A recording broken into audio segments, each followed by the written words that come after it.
Live from the city that never sleeps.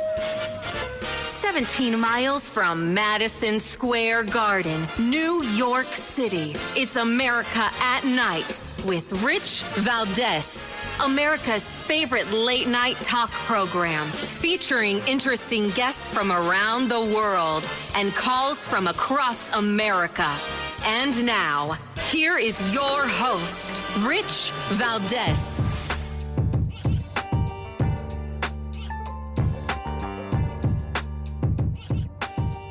Hi there, good evening, and what's up, America? I am Rich Valdez, Valdez with an S, at Rich Valdez on all of the social media.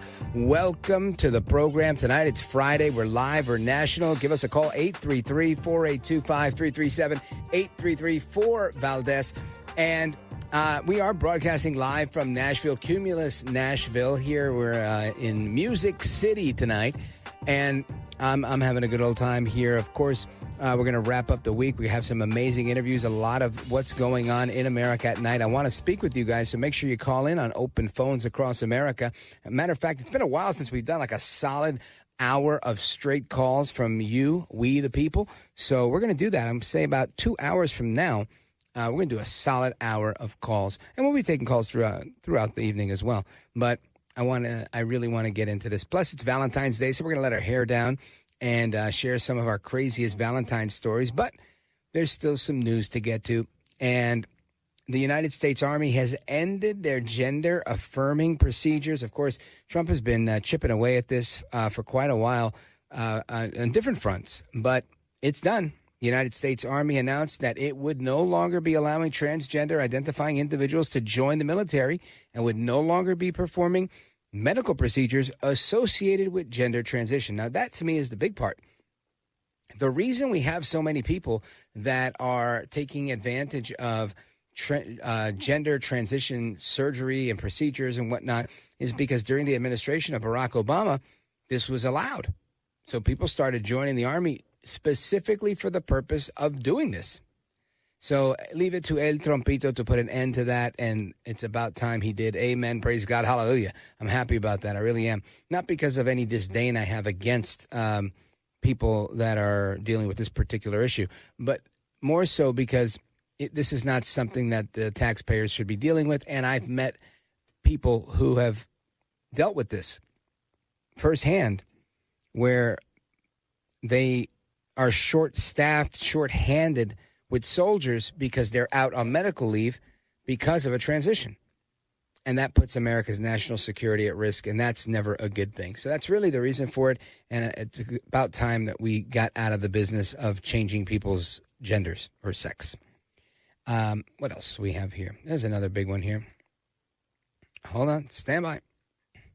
Of course, the media is out there just blasting Trump, saying that he's not doing a good job, that he's failing. I saw one report today that said, Trump's just trying to cover everything up. It's all smoke and mirrors, and once you actually look past the surface, they're not doing well. And I would say, tell that to all the tens of millions of dollars that are being uncovered in waste, fraud, and abuse. Just for that. But hey, guess what? We still have the border that's being secured every day. That's down something to 70 or 90% less crossings. I don't know. It sounds like an improvement to me. And we're only 4 or 5 weeks in. And that's just the beginning of it. We also have the IRS being audited by DOGE. You've got the Democrats trying to attach inflation to Trump, even though he's only been here for 5 weeks. Good luck selling that story. J.D. Vance's trip to Europe, the vice president, blasting the leftists right in their faces. We'll get into that in a little bit as well. The Veterans Administration letting go 1,000 employees, as well as an update on the 75,000 that took the buyout from El Trompito. And speaking of El Trompito, the president ripped into Mitch McConnell today over not voting for RFK Jr. And I think you heard most of his comments last night if you were tuned in, but basically saying Mitch McConnell wasn't equipped 10 years ago, let alone now, which I thought was pretty spot on. We also have some updates on Valentine's Day. We're going to check in with Jill Robin Payne a little bit later, one of our favorite psychotherapists. We're going to talk about some of your crazy Valentine's Day horror stories, success stories, or any other Valentine's Day stories you've got. 833-482-5337. Looking forward to having that conversation with you. And I also want to talk about the wokeness, because the wokeness seems to be dissipating a little bit. And things are looking up for parents and for students, and we're going to get into that conversation in a little bit as well. But something that I want to touch on before we get into some of the other news items of the day is a little bit of what's going on here. I want to share with you a little bit about the culture here in Nashville. This is a nice town. I'd never been to Nashville. I was scheduled to come to the Fox News Patriot Awards 2 years ago. And for those of you that are daily listeners, you might remember my brother Robert, Bobby, he passed away. And, of course, we had to deal with the funeral arrangements and whatnot, so I had to cancel that trip to Nashville, and I didn't make it. But I'm here now, and I'm here with family. My nephew's become a Tennessee State Highway Patrol trooper, and it was a beautiful ceremony, and I wanted to give, again, I mentioned it yesterday, I'm mentioning it again because we're just so elated, filled with pride, and it really is an amazing time for our family, so we're really, really happy for my brother's son, and for everybody in Tennessee, right, because honestly, this is a pretty cool place. These bars here, there's 3 floors in almost every single bar, live music on every floor, different, entertainment on every floor, great food, great ambiance, really, really just a serious vibe here. And everybody's wearing boots and cowboy hats. I can't do that. I can maybe do the boots, but I don't have a pair. I need to get myself a pair of pretty cool boots. I'm still in my New York gear. But we will get into a little bit of the Nashville stuff because I know there's a lot of Nashville fans out there. And I always want to give credit where credit's due. And thanks to my syndicator, Cumulus Media, Westwood One, for providing some beautiful studio space here in Nashville, Music City. So anyway, some updates here. We have on the newsy stuff. We've got the DEI policies. Some public schools are rolling them back. Others are doubling down and pushing them forward. There's a lot going on that front. I want to get an update on that. Corey DeAngelis is scheduled to join us. He's senior fellow at the American Culture Project. And I always love picking his brain because he's a new dad, but he's an OG in the game of school choice and school advocacy and school policy. And he's one of the faithful out there, one of the faithful generals in that movement, I would say. So keep it locked right here. We're going to come back and have that conversation. Plus, again, your calls on Valentine's Day all night long and everything else you want to talk about, anything that's going on in America at night. I'm Rich Valdez. This is America at Night with Rich Valdez.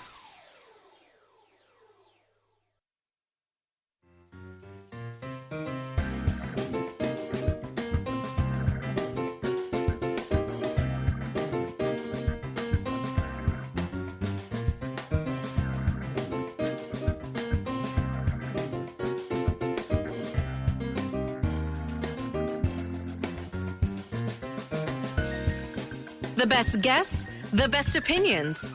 This is America at Night with Rich Valdez. All right, amigos, welcome back. Rich Valdez live with you until midnight, 1 a.m. in some areas. And I want to get to your calls, of course, in a little bit. Crazy Valentine stories, 833-482-5337, 833-4-Valdez. But first, I want to talk about what's going on in Seattle, Washington, because the Attorney General in Seattle, Washington, this guy is thrilled. He's tickled pink about a federal judge temporarily pausing, a 14-day pause, on what they're calling a pause in President Trump's executive order seeking to stop federal funding for gender-affirming care. Now, of course, this is particular to the context of a hospital, but these types of things are happening all over the place in schools and other places. Listen to this. It feels very appropriate that we are here on Valentine's Day. And I'm just so proud of this team and the excellent litigation work by the lawyers and staff and paralegals who demonstrated once again that this President of the United States is not above the law. I am also so thankful to all of the parents, all of the kids, and all of the providers who helped us get here today. Again, President Trump signing the order yesterday to ban transgendered individuals from the United States military, as well as banning or pausing, whatever fancy word you want to use, to stop providing that care to people. But this isn't something that just ends there. This continues, right? It goes all across the spectrum because they're always recruiting in the backyard of every mom and dad in America. And that's why I wanted to talk to Corey DeAngelis, Senior Fellow at the American Culture Project. Corey DeAngelis, welcome back. Hey, thanks for having me. You bet, brother. And I hope everything's good with that baby of yours. Oh, it's been fantastic. It's her first Valentine's Day today, so that's great. That's great. And tell me, what do you think is going on with that front, the DEI/LGBTQ movement? It seems to me that by and large, we see them being slowed down by the current administration and a lot of actions that they're taking. But I know you're on the ground, you're in the trenches. What does it look like from your perspective? Yeah, you're right. They're actually in retreat right now, and I'm thankful that President Trump is launching a full frontal assault against DEI and transgender insanity in schools. He called to eliminate DEI from federal agencies, and then right after that, the new Department of Education under Trump put out a statement saying that they're getting rid of millions of dollars in grants to DEI programs. So look, our government should not be picking winners and losers, and they especially shouldn't be discriminating against people based on their immutable characteristics like race. It should be based on merit, just not based on the color of your skin. So I'm glad we're getting back to that. And states are responding to Trump's lead. So I live in San Antonio, Texas, and my governor, Greg Abbott, just put out a statement, and he talked about it during his State of the State address. He talked about how we're already banning DEI in higher education for adult students. Why aren't we doing it for K through 12 education for children, where if this is divisive concepts and it's not good enough, it's too divisive for older students, it's obviously too divisive for elementary school kids as well. So we're going to be pushing that at the state level in Texas too. Unfortunately, there's only so much that Trump can do via executive order, and some of these things it's going to have to happen through state government, including when you're talking about things like the public school system at the K-12 level. So I'm glad I live in a red state. It's not as rosy as a picture in blue states. But I think the more that the left kind of overplays their hand on this issue, this is unpopular with Republicans and Democrats alike. They just want the schools to focus on the basics. And so parents who went towards Trump by 9 points this election, they're seeing the insanity that's going on with the far left. And I think the far left is in retreat on these issues finally. In some cases, in other cases, they've just been so drunk on power for so long that they're going to continue overplaying their hand. But it's going to start costing them elections very soon. Corey DeAngelis, I think one of those areas where the far left is drunk on power is Los Angeles, right, where they typically continue to push this stuff. They double down. Everybody else saying, all right, let's retreat. They want to double down. And they just they just put their own policy forward kind of in defiance of Trump's executive orders. What can you tell us about that? And is this just a media move, or is there teeth to it? Yeah, I think mostly they're just, they just have Trump derangement syndrome, so they're going to go against anything that he does. You're seeing this in Chicago public schools, too. It's in these deep blue areas where they're saying, oh, we got to spend all this money on the public school system to defend ourselves from the attacks from Trump, which is just ridiculous. I mean, you look at Trump's main policy at the federal level. One is school choice, which would help kids in red areas and in blue areas alike, mostly in these deep blue cities where they have failing government-run school systems. Families need to be able to vote with their feet to schools that actually, one, align with their values and aren't brainwashing their kids, but two, actually teach them how to read. I mean, in Chicago, you got like 30, 40 schools, public schools, that have 0% math proficiency rates. It's a total dumpster fire. But Trump has also called to get rid of the federal Department of Education. That would be a huge win in red and blue areas too. I mean, because as Linda McMahon, his education secretary, said at her confirmation hearing yesterday, the money wouldn't just evaporate. I mean, you actually would have more money to spend on education if you're not wasting it on bureaucrats in D.C. Each state has their own Department of Education already. We don't need another one in Washington, D.C. And so that money would be block granted back to the states to spend as they see fit on education. You'd have more local control, and the money would make its way more into the classroom as opposed to going to lobbyists in D.C. Well, I think that's the way to go. I think the big issue here is staying focused on this and making sure that parents have representatives out there, soldiers, or like I referred to earlier, generals like you that are out there on the front lines bringing the fight. And it's clear that the left has those people fighting on their behalf. What's your admonition to everybody that's on the front lines or maybe on the sidelines watching?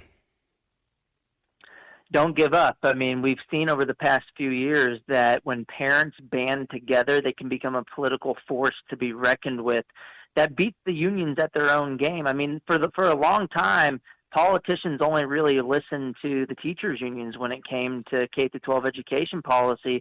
But now there's a new sheriff in town. They're called parents, and they're winning the fight because they outnumber the employees in the system.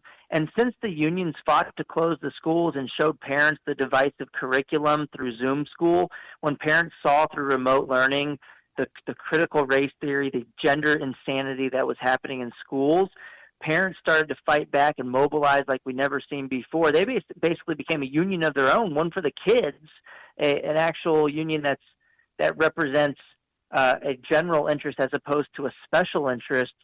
And we've seen 13 red states at least go all in on school choice in the past 4 years.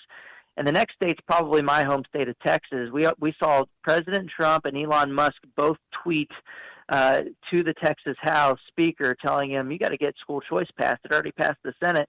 And today, Dustin Burrows, our House Speaker, actually responded saying, we will. We're going to get it done. And so I know if you're in a blue state, it might not seem as rosy of a picture, but at some point, the more that the red states are behaving like the laboratories of democracy, like our founders intended, and the more that they compete with one another to empower parents with education freedom, the more it's going to become political suicide for Democrats to oppose school choice. Because this is popular with Republicans and Democrats alike. Democrats use school choice programs. You look at the demographics of charter schools, it happens to be more low-income and non-white families. So this is a way that Republicans can make inroads with those groups. Amen to that. Corey DeAngelis is Senior Fellow at the American Culture Project. We're coming right back to learn a little bit more about the American Culture Project and everything that he's working on. So keep it locked right here. Plus your calls on your Valentine's nightmares and success stories, 833-4-VALDEZ. Don't go anywhere. We'll be right back.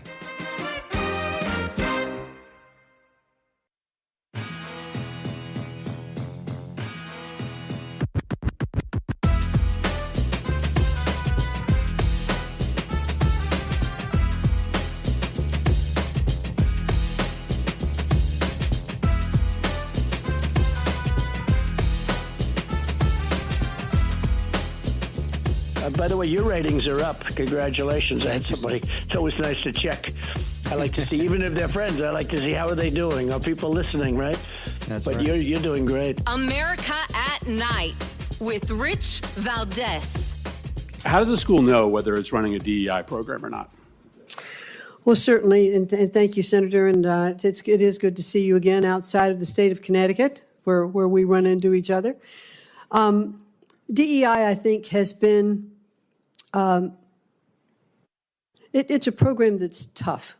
It was put in place ostensibly for more diversity, for equity and inclusion, and I think what we're seeing is that it's having an opposite effect. We are getting back to more segregating of our schools instead of having more inclusion in our schools. When there are DEI programs that say that Black students need separate graduation ceremonies or Hispanics need separate ceremonies, we are not achieving what we wanted to achieve with inclusion.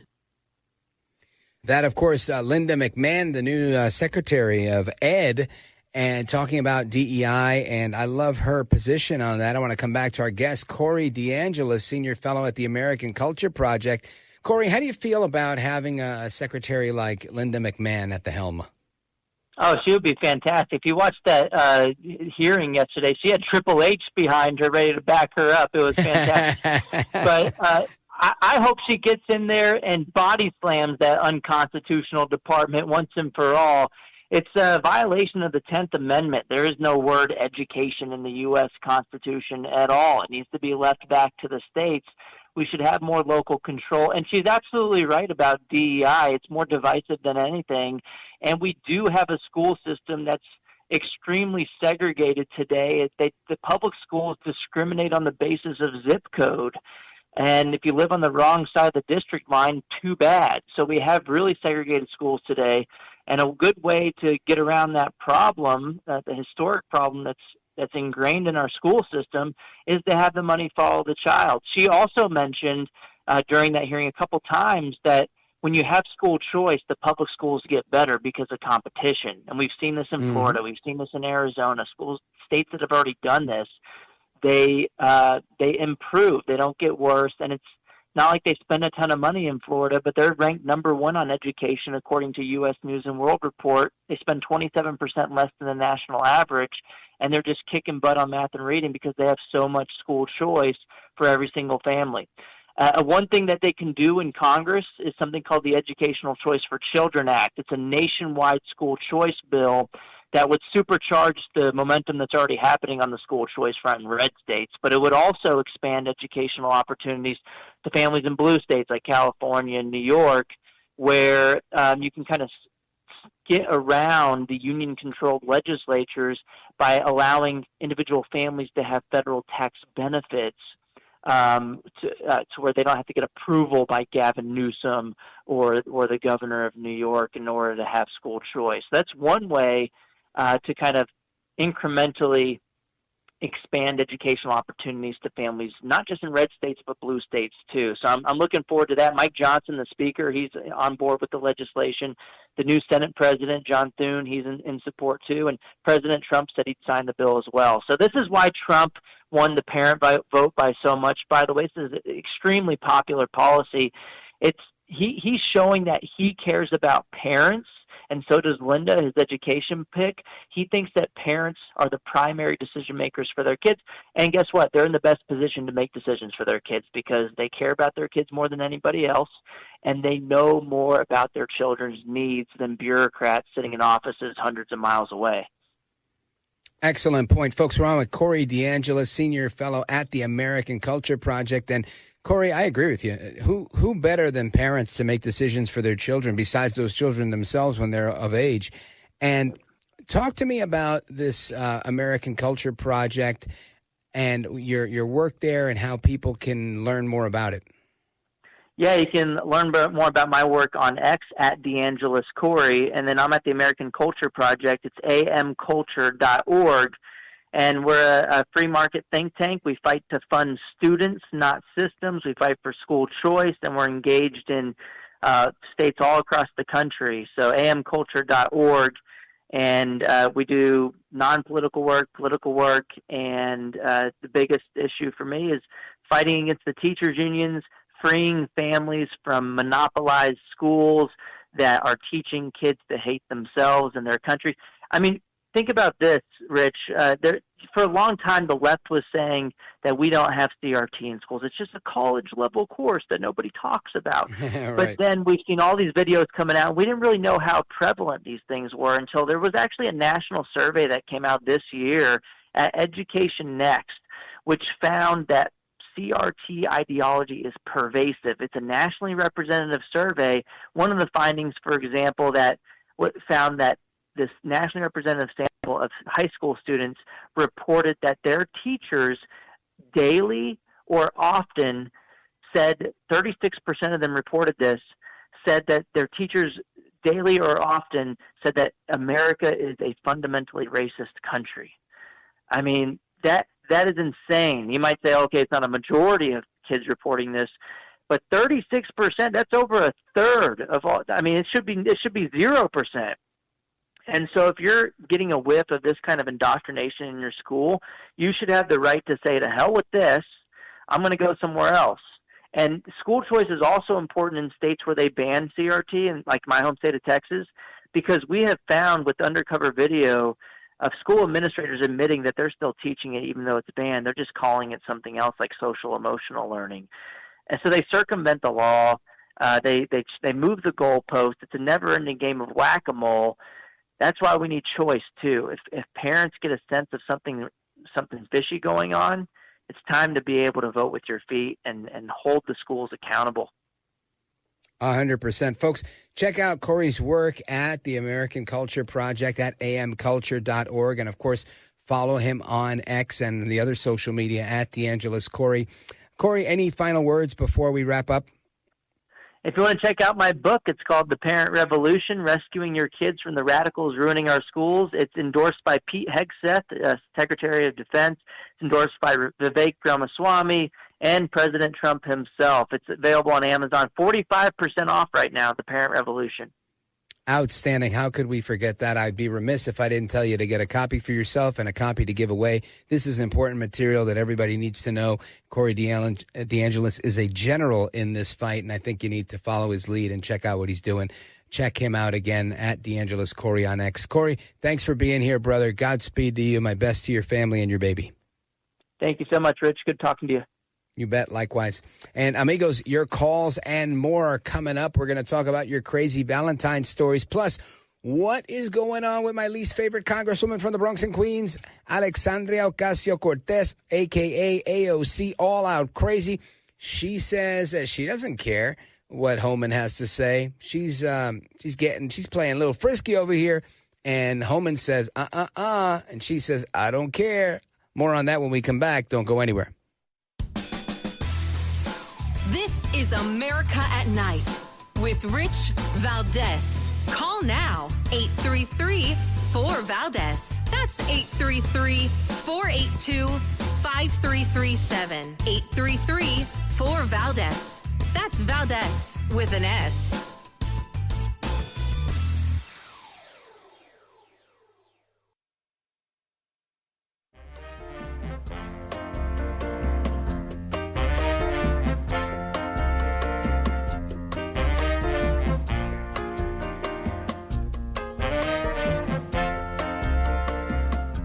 Call now, 833-4VALDEZ. That's 833-482-5337. 833-4VALDEZ. That's Valdez with an S.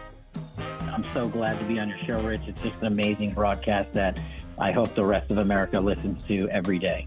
America at Night with Rich Valdez. Tom, you got AOC out there, Alexandria Ocasio-Cortez, Congresswoman, putting out a webinar, doing a webinar to help illegals avoid, I guess, apprehension, giving tips about how to continue to remain in the country and ultimately game the system. And I sent an email today to the Deputy Attorney General. At what level is that impediment? Is that impediment?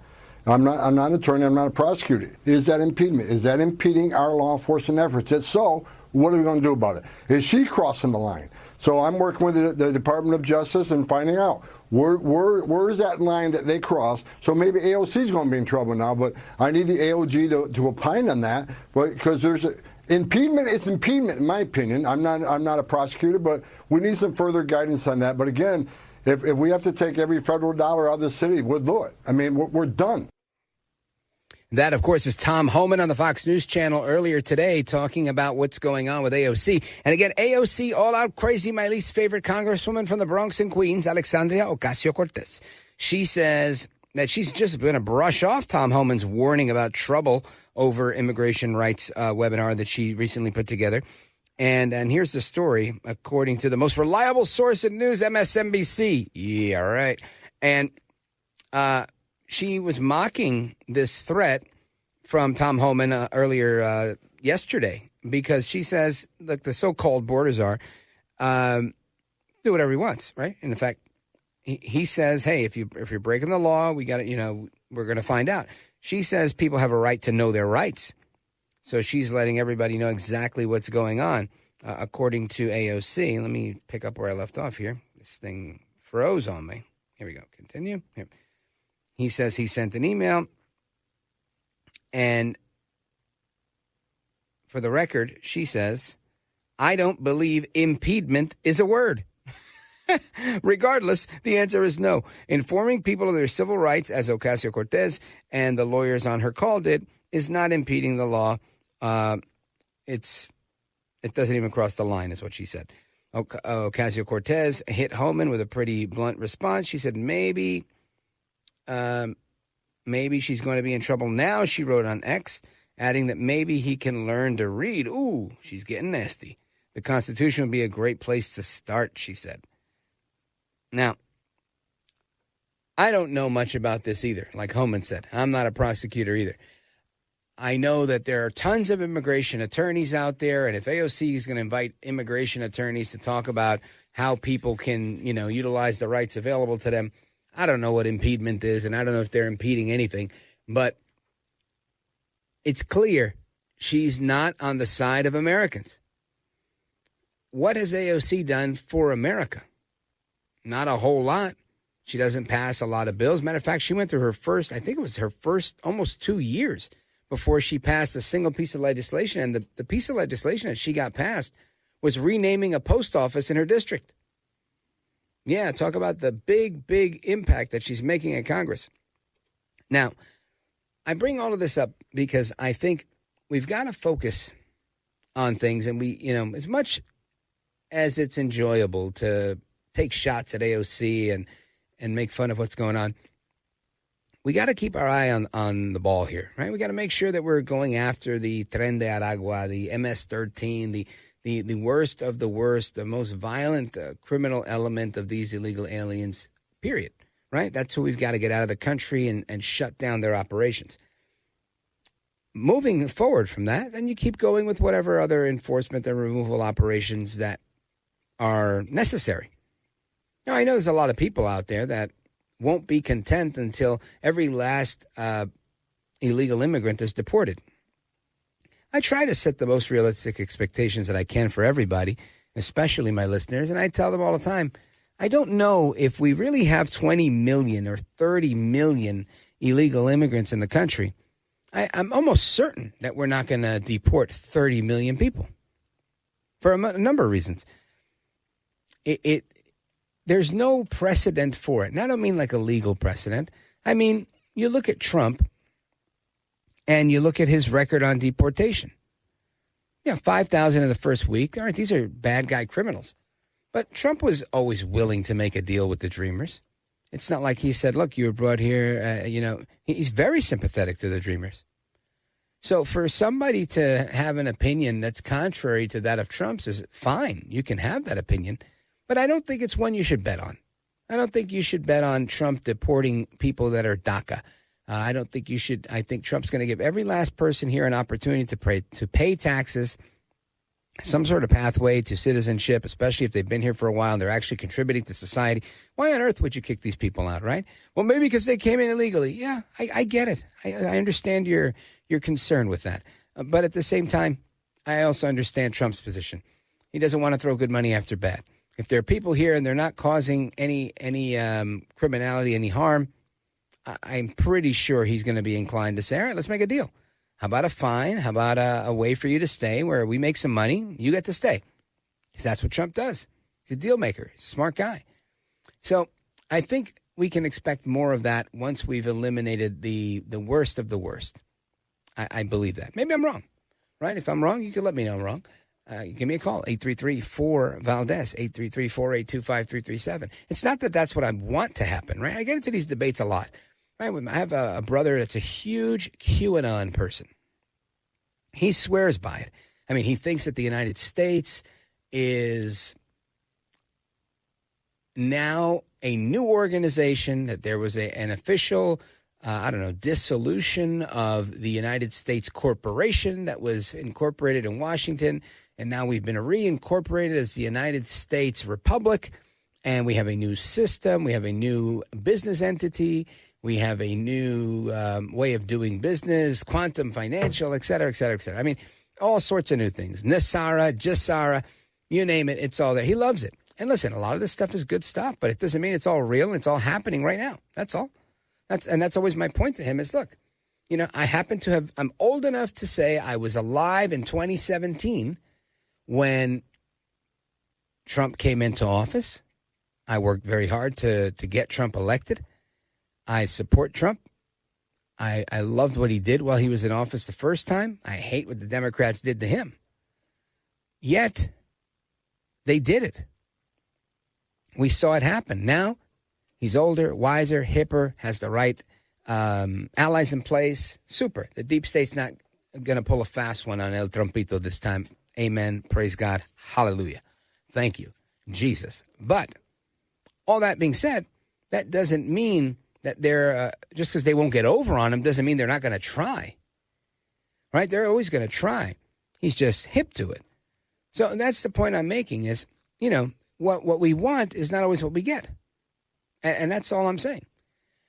So I don't believe that we're going to get every last person out of here. And is going after AOC really going to make anything other than my job great? Yeah, it's going to make my job great for sure. I'm going to get to play the audio clips of Homan going after AOC firing back at Homan. Love it. But at the end of the day, I don't know that amounts to a whole lot. But I want to hear your thoughts on that and everything else. So give me a call, 833-482-5337, 833-4-VALDEZ. This is America at Night with Rich Valdez.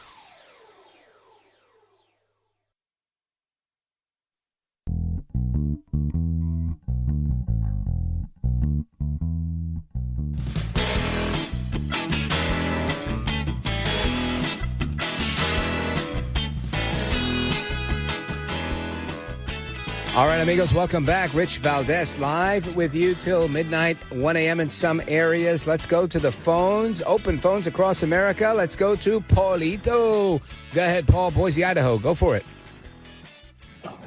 Thanks for taking my call, Rich. You bet. First of all, I would like to say that I'm pretty disappointed in that attorney that was boasting about the fact that he was going to irreparably make it available for people to cut their children's genitals off and turn them into something. The Attorney General of Washington State. That was disgusting. I wanted to puke. I mean, it was just horrible, horrifying. I don't know how they could boast about that. I really don't. There's some sick and twisted people in this world, and I hope that I don't become one. You and me both, Paul. You and me both. You're right. It's some crazy stuff that's out there. And little by little, we seem to be normalizing the crazy a little bit more each time. Yeah. I had an idea today and yesterday that I didn't get on to tell you. You know, all the rubble in Gaza? All the rubble in Gaza could be turned into a jetty down below on the beach so they could walk out on the water. There's an idea. You got to send that to El Trumpito. All right, amigos. Happy Valentine's Day. Hasta la próxima. Take care. Good night. And God bless you, America. I'm Rich Valdez.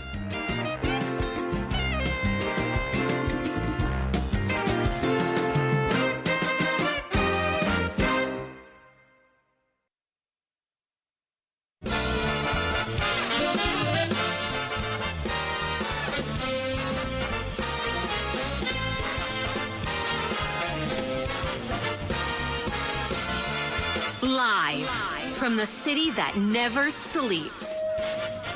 17 miles from Madison Square Garden, New York City. It's America at Night with Rich Valdez. America's favorite late-night talk program, featuring interesting guests from around the world and calls from across America. And now, here is your host, Rich Valdez.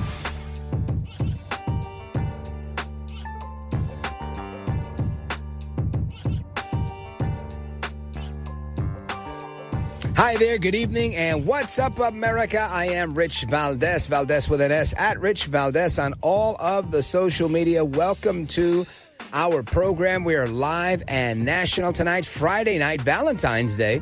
It's a couple of minutes after, 7 minutes after 9 p.m. Central Time. I don't know what time zone you're in. I'm in Nashville, Tennessee. We're broadcasting live from Cumulus Nashville here, thanks to our syndicator, Westwood One, and having a good time. Let me tell you, everybody loves Nashville, right? I like Nashville. It's okay. But I'll tell you, it is freezing here. It is freezing, and everywhere I've been has been freezing. Absolutely freezing. I'm talking about air conditioning. It's 30-something degrees outside, and there's air conditioning when you go inside. Instead of the heat blasting, at least look, in Jersey when it's 18, 20, 12 degrees, people got their heat on 71, 72. They're cranking it up. So it's warm. Not here. Not here. Not only is it cold in here, it's cold in here. Cold outside, cold inside. I've never been so cold, honestly. And I was expecting 65, 55, so I didn't really bring a heavy coat. So to my chagrin, it's been very cold in Nashville, but a beautiful place nonetheless. And I'm going to get into a bunch of things tonight. Of course, it is Valentine's Day. I do love getting your thoughts and opinions on things. I love hearing about your Valentine stories. Every now and again, we do really good with these things, and sometimes we don't, right?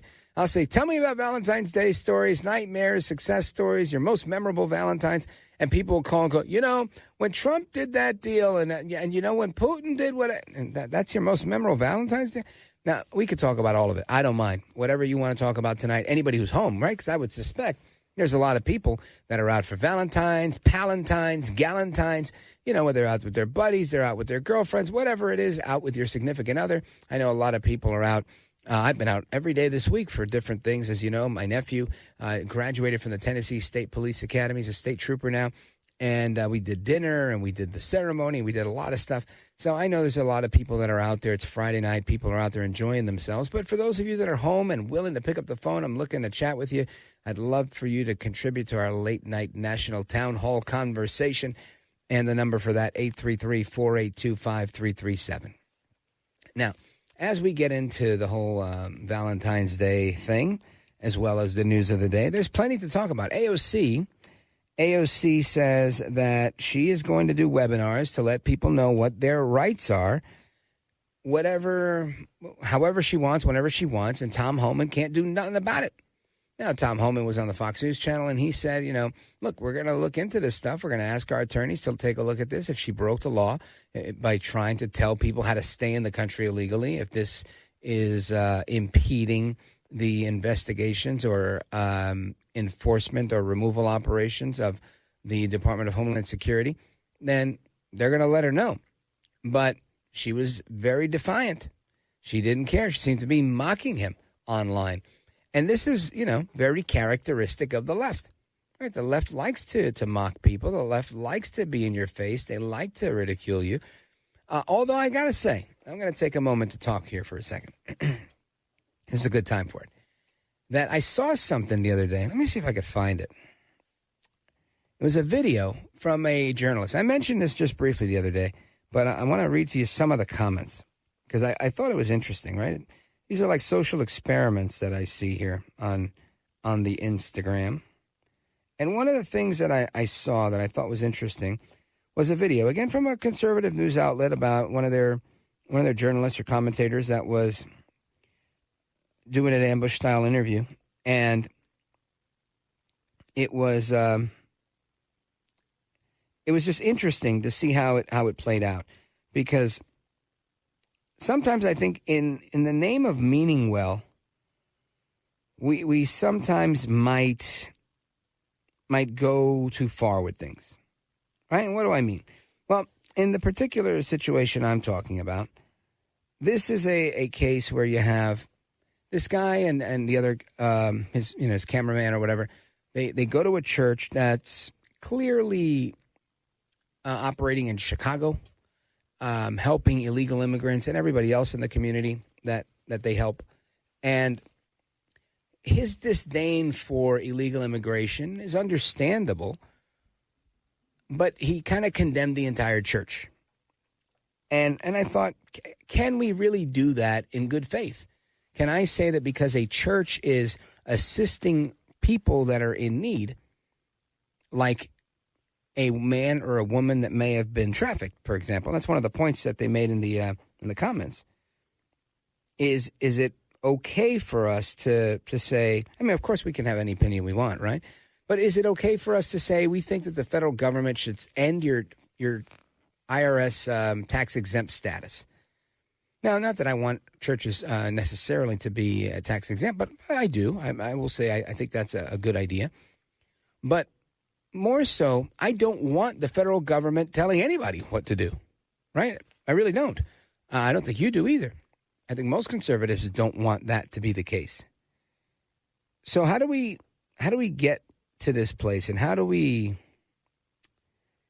navigate that, right? And I think that's part of what I want to talk to you here about, because as people are saying they should, kick them all out, do this, I think these are all a valid sentiment, but at the same time, what is the job of the church, right?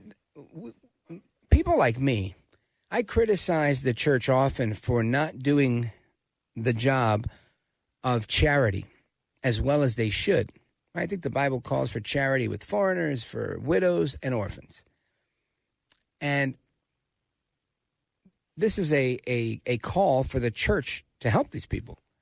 This doesn't mean that you need to aid and abet illegal immigrants and harbor them and give them sanctuary, right? Although some states do that.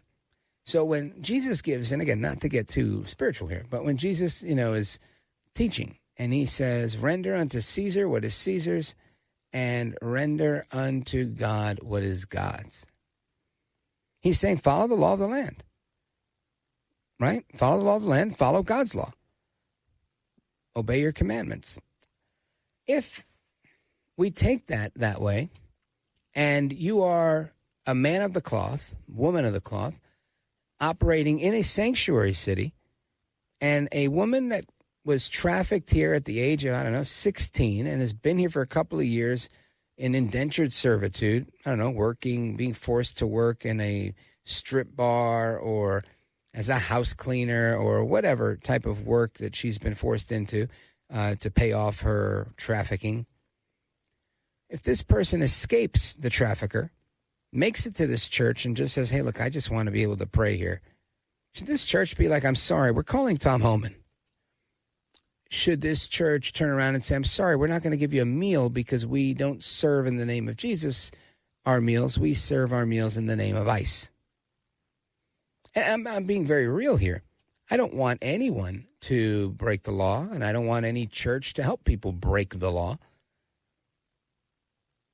But whose job is it to be charitable if someone's giving a meal? For 20 some odd years, I belonged to a church that had a very active local food pantry ministry. Every Tuesday, they would unload a huge tractor trailer of food, and they would prepare, bags or boxes for people who in the community needed groceries, and it would, different things, maybe a thing of juice, a loaf of bread, different types of things, 3 cans of soup, a box of powdered mashed potatoes, a few meals in this bag, and people would come and go. Should it be the church's job to now say, hi, how are you? We're looking to serve you. We're looking to, the Bible says if someone comes to you thirsty, give them to drink. So you're coming to our church. We have a food pantry. We will help you only if you are in this country legally. Can you supply us with your passport? Is that the church's job? Of course not. Jesus didn't say love your neighbor if he's illegal or if he's not legal, right? And again, I'm not turning a blind eye to things. The government has a responsibility to secure the borders, and they need to. But the church has its own responsibilities, and it's not to be the government. It's to do God's work. It's to show love and to follow the rules. And I don't necessarily think that a church offering meals without asking people where they're coming from, I don't think it's any of the church's business. I think they're in the business of saving souls and showing love, right? Yeah, if you disagree with me on this, feel free to call me. I'd love to have that conversation. I'd love to hear your perspective on it. But since it is El Día de Labor, Valentine's Day, I was reading some of these comments, and sadly, I can't find them. I wish I could, but I can't find them on the particular post I was looking for. But I'd love to read them to you because it didn't sound very loving. It didn't sound very charitable. It sounded very angry, right? It was really coming across as like, you know, we're very frustrated that there are so many people in our country that ought not be here. And we're ready to throw the rule book out the window. We're ready to throw the baby out with the bathwater. Who cares? Okay.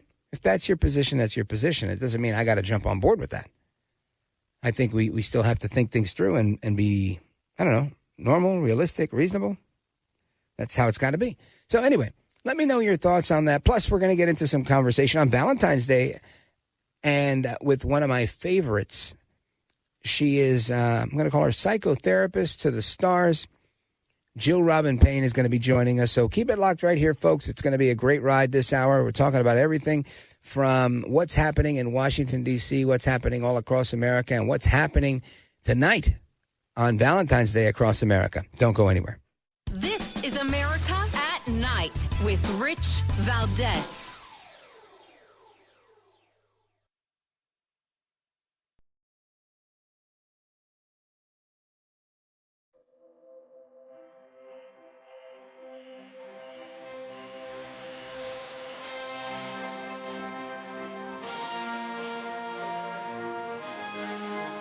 This is America. This is Night. This is Rich Valdez. All right, amigos, welcome back. Rich Valdez on this Valentine's Day evening, moments away from our guest, Jill Robin Payne. We're going to be talking about why people break up over not telling their significant other about certain expenses. But before we do, I want to get to your phone calls. Carmen is in Manassas, Virginia, WMAL. Carmen, what would you like to say tonight?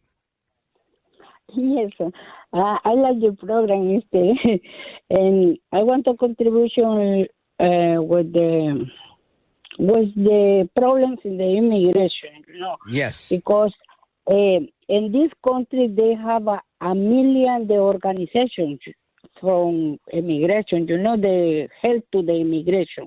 Yes. Okay, all these people, they tell, the organizations go to the church, go to some places higher for immigration. Incluso the lawyers, immigration, ¿cómo se dice? Immigration lawyers, you know. Immigration lawyer, yeah. I'm immigration, I hear in the radio, and you say, I'm immigration lawyer, and we help you, and they say, no tell the address to the mail. You say, put it wrong mail. So they're like telling you, this. go to the church to get whatever you got to get, but don't tell people where you're going. Keep it a secret. Yes, the lawyers, because they want to fix the paper for the people, and they say, we go doing this one I hear in the radio. Some immigration lawyers, they say they have a machine for making the huellas. ¿Cómo dice? ID card for the fingerprints? Yeah, they have a machines, you know, for making. When they doing the paper, they say, we will send every package over there to the immigration, and they go, no problem. And maybe these people is criminals like this, but these people, immigration lawyers, no help to the country. They help to the money. They're making a lot of money. Right. So I just want to make sure everybody knows what you're saying. You're saying that there are some immigration lawyers sending people to churches where they're creating ID cards with their fingerprints, telling people, don't say you went to the church, and the people are hiding in the church. The churches, they recommend it, the organization recommended to the people go to and the church. And you think this is good, or you think it's bad? Lawyers help more because they want to make the money, And you think this is bad for the country? Immigration. Carmen? To the country. Carmen, do you think this is good, or do you think this is bad? This is bad because they say this buy a box in the mail, and right. the government no go find your address, no go find the. Now, like you are an immigrant from another country as well? What you say? You're an immigrant from another country? I'm from El Salvador, but I came in 45 years ago. Mm-hmm. And I see the problems in this country, with the lawyers, the immigration lawyers help to people, but they tell the people and not tell the truth. Right, helping them to break the law. I got you. Bueno, I'll say this in Spanish so you can get everything I'm saying. Yo entiendo todo lo que me está diciendo, que los abogados están ayudando a la gente a hacer lo que no deberían hacer, y está bien mal. I agree with you, Carmen. Y no vale la pena ayudar a la gente porque eso no está ayudando al país, right? That's what you're saying? Exactamente. Eso es lo que yo quiero darle a entender. Yeah, I got it, Carmen. Thank you for your call. I have to take a commercial break here, but I understood and I appreciate it. And this is Carmen, who is an immigrant from El Salvador, saying that she came here legally 45 years ago, and she sees a problem with this stuff. So I get it. I know it's a problem. And we've had Pastor Lucas Miles on the show talking about liberation theology, and we know that has its roots in communism. And this is a genuine problem. But my question remains, where do we draw the line? Are we going to say because there are some pastors and churches that have communist ideas, are we going to stop having churches? That would be insanity, right? So anyway, I appreciate the feedback. I wish I had a little more time. Carmen, gracias por todo. Thank you for everything. Pleasure talking to you. I want to continue with our calls. Of course, I want to get to Jill Robin Payne, who's going to join us momentarily to tell us about what happens when people are not honest with each other in a relationship, being Valentine's Day, and she's going to help us diffuse some of those bombs. Plus your calls. I see we've got calls from New Mexico, from New York, and other places coming in right now. 833-482-5337. Hang on. We're going to get to you momentarily. 833-4-VALDEZ. And we are coming back to continue our Valentine's Day special extravaganza with Jill Robin Payne. Don't go anywhere. I'm Rich Valdez.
Well, Mr. Valdez, you have one of the greatest shows that radio's ever had. America at Night with Rich Valdez.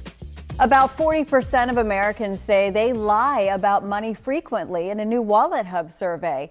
John Kiernan, the managing editor at Wallet Hub, says the survey was really eye-opening. Here are some of the more common lies. 43% of those surveyed say they lie about large purchases, maybe not being truthful about how much they really spent. 42% admit to lying about their income. 31% of people have lied about an inappropriate purchase, and that could be a whole range of things, but it's kind of in the eye of the beholder what's inappropriate. But some people do not want to divulge that they've purchased something that's kind of personal, I guess I'll say. Kiernan says the lying means money is still a taboo topic for a lot of people. He says money, religion, and politics all still go together as topics people are skipping at the dinner table.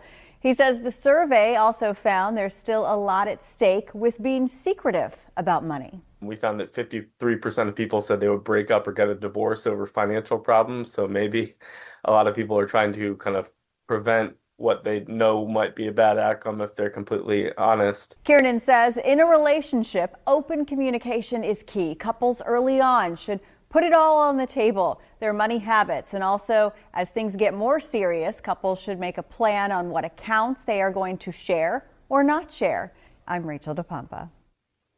Well, that's a report again that for me, I'm an oddball, right? I am the square peg in the round hole because at any dinner table I'm at with my family, that's all we talk about is, what are you doing? Are you investing in crypto? No, I'm thinking of buying a 2-family house or a 3-family or a condo that I can rent out for Airbnb. That's all we talk about is money and politics and religion, right? If we're not talking about El Trompito, Jesus, and making some cash, I don't know what we would talk about. So for everybody else that's out there that doesn't do that, I want to call in my shrink.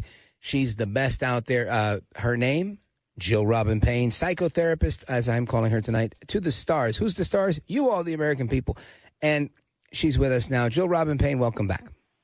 Hey, Rich. It's great to be back. And you brought up a good point about being raised in a family that speaks a lot about money. So that's a question you want to ask the person that you're with before you get married. You want to ask them, what is their thought on money? Because money has a deeper meaning than just money. And that's why yeah, right. So for instance, money to me signifies love because my dad would use it to treat us to things, take us places, things like that. Right. And that was the way he showed love. So that would be a good question. For instance, in your family, I don't know what money was to you. It might have even been freedom for you because you all were free to, right. You were free to speak and things like that. So that's really important to find out before you're married. And then you're bringing up, though, after you're married, how people do lie. And believe it or not, I bet you didn't know this. Most of us tell what is called little white lies. They've done studies. Yeah. Right. And some people will not like to hear that. You might have some call-ins on that saying, I don't lie. Usually we'll lie about things to make people feel better, altruistic reasons, or will avoid being judged or... Well, give us some examples. Well, so you may want, for instance, with the money, let's say you have a partner that wants to save money and they think it's very important and they look down upon people that spend. You don't want to look bad in their eyes so that you hide that from them because you want to look good in their eyes. So that's a perfect example of how come you wouldn't let them know how much you spend. And that's the number one thing that people work to hide is how much they spend. And then when people have separate accounts or not separate, hide accounts, that is a big red flag because you don't know how deep they are in your relationship because they have one foot in and one foot out. If they have something like that, that would be a big red flag. Very interesting. Folks, we're on with Jill Robin Payne, just in case you're just tuning in. And we're going to get to your calls momentarily. I know we have calls from all over the country, and Jill has agreed to stay with us and to field calls with us. Now, Jill Robin Payne, you were telling us about the little white lies that people tell that I guess they justify with their significant other, but these things become very problematic, don't they? Well, it depends on what they are. Now, if your spouse asks you, how do they look today, and you don't want to hurt their feeling. That really is also subjective. You're giving her or him hey, you look great, when they might not look great. So, lies, it depends on what you're lying about. I don't advise lying because honesty really is the best policy. And also less is more. Sometimes if you talk too much, you can dig yourself a grave.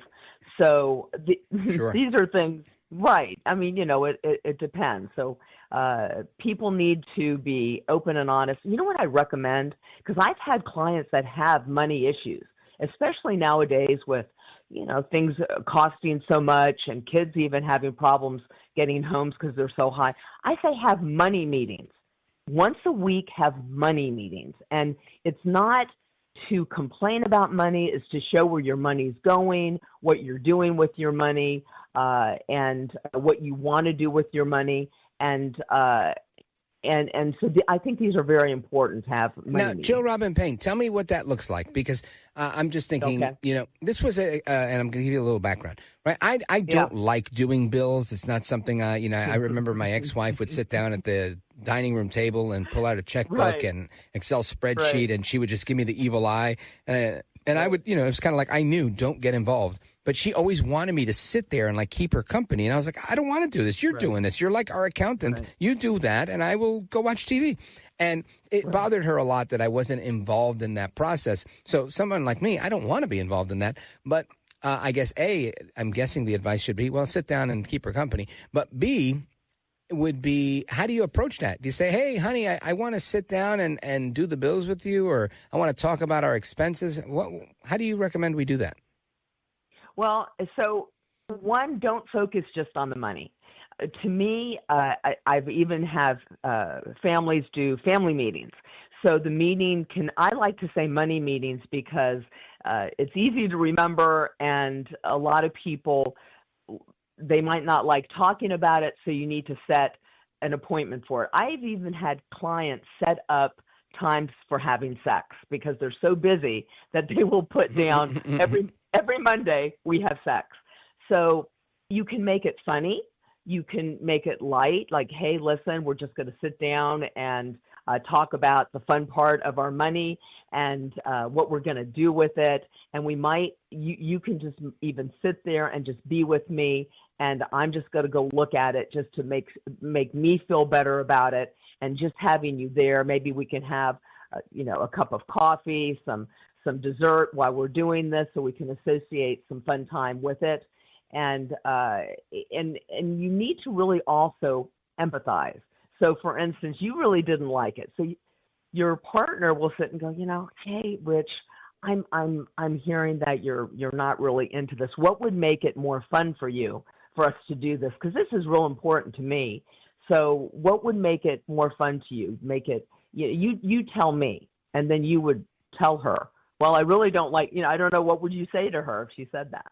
Yeah, I don't know. I would say Jill Robin Payne says we should schedule sex. So we should probably schedule sex and the money meeting around the same time.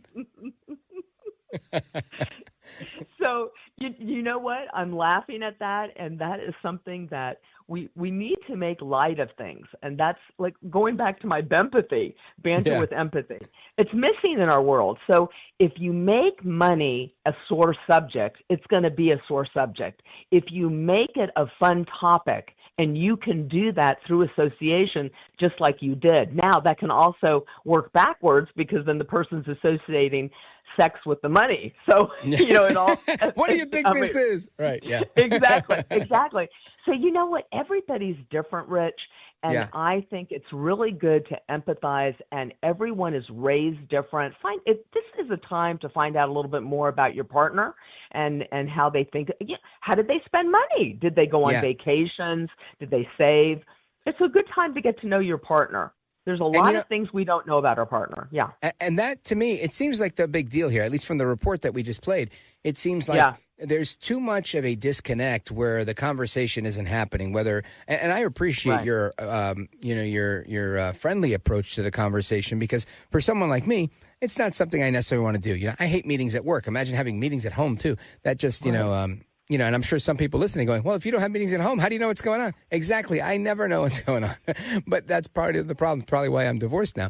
And I agree that people are going in the wrong direction if they're not having the conversations. I think too many people, myself included, probably at the top of the list, tend to avoid difficult, contentious conversations or conversations they think might be contentious with their significant other, that these things eventually exacerbate, they smolder, and they become something worse than they might have originally been.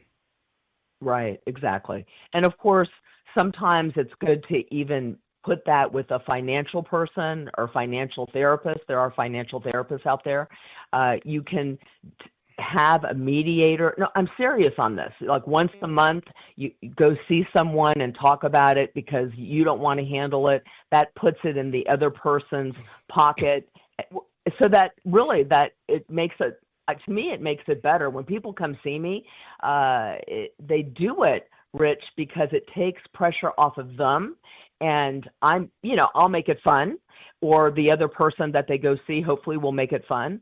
Because if it's not fun, you're not going to do it.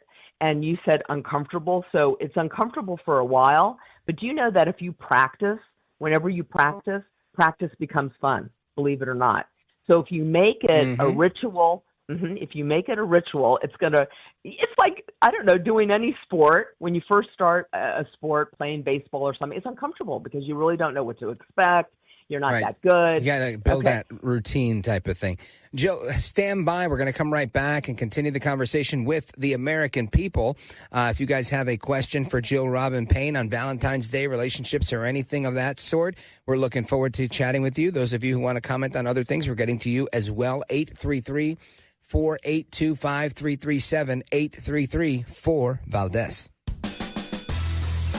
This is America at Night with Rich Valdez. Call now, 833-4-VALDEZ. That's 833-482-5337. 833-4-VALDEZ. That's Valdez with an S.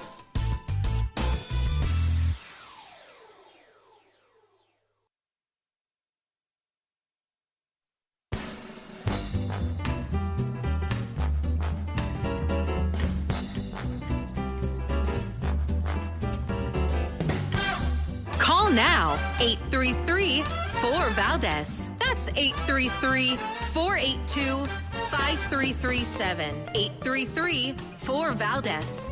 That's Valdez with an S. All right, amigos, we continue our conversation with psychotherapist and author Jill Robin Payne. And to the phones we go. Let's go to Marcia, Baxter Springs, Kansas, KZRG. Marcia, welcome. You're on with Jill Robin Payne. Thank you. Happy Valentine's Day, by the way. You too. And I'm too direct. Instead of, if somebody asks me a question, I don't quote my answer. And so I'm a very abrupt person, which is really, it'd probably be better if I hid some comments. But if somebody is dumb enough to ask me a question, then they're going to get my opinion. Well, Marcia, let's ask our psychotherapist in residence here today, Jill Robin Payne. What do you think about Marcia's bluntness? So, you know what?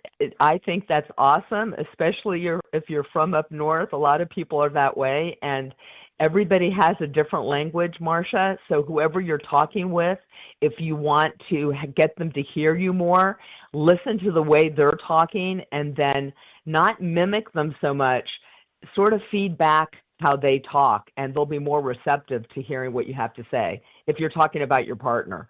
I myself am real direct. So if it's working for you, great. Is it working for you? Yeah, well, I'm by myself, actually, and I'm in an apartment, a complex for older people. We all have our own separate apartments. It's really a beautiful area. And if somebody here... Are you getting into fights because of your bluntness, Marcia? Huh? Are you getting into fights with people because of your bluntness? No, we just don't talk to each other. Okay. Well, like I said, you know what? People just love listening to themselves.